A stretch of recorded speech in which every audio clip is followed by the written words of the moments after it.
Despite talk of curriculum change, many schools lack basic facilities like classroom and libraries. It's time to prioritize building up schools before we can even think about what's taught in them.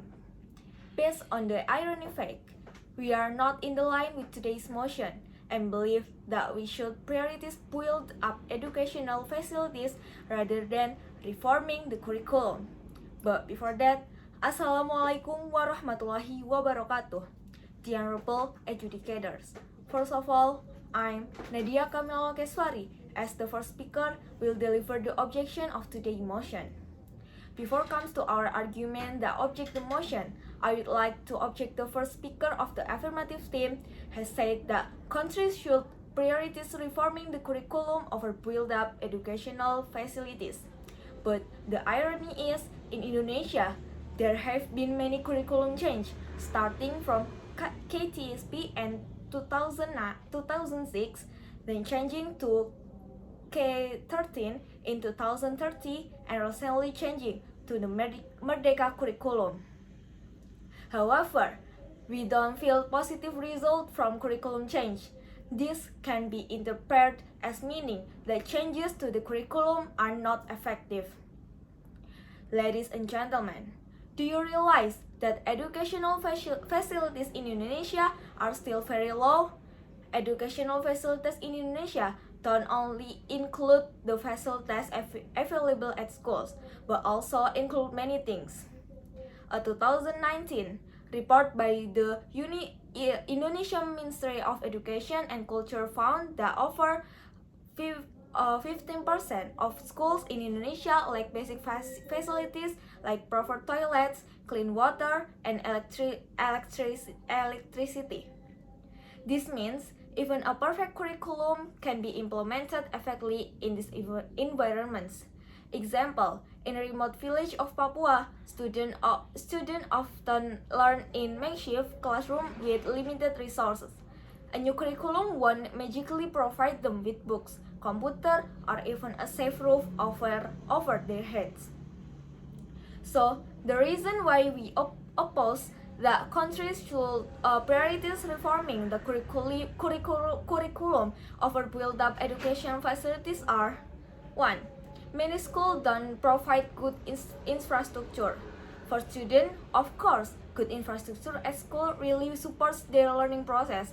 For example, if the schools does not have comfortable classroom and adequate learning tools, the learning process will not run well and appropriately. 2. Facilities always support educational activities. Even though training is held in remote areas, don't have good facilities. So, these field hand skills and later inequality in national competition cannot be overcome. Students in remote area, of course, don't have facilities as good as from urban area.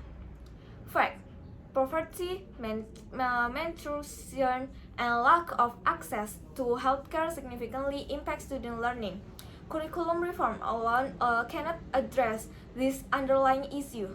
Example, in areas with high poverty rates, students often drop out of school to help their families.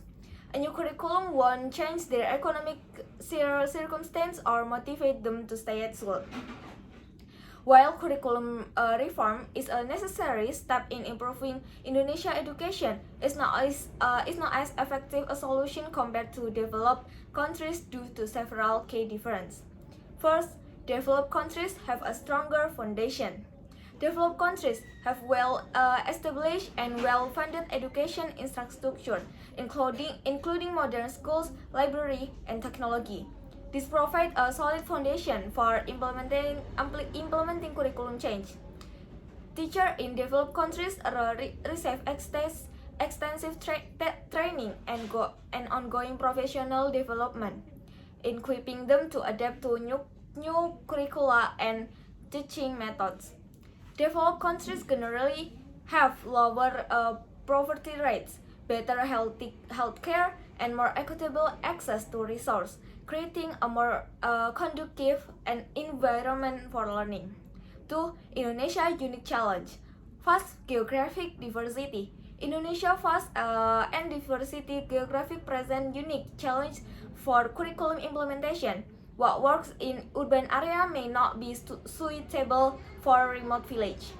Language diversity. Indonesia has over 700 languages, making it difficult to develop a curriculum that is accessible, and relevant to all students.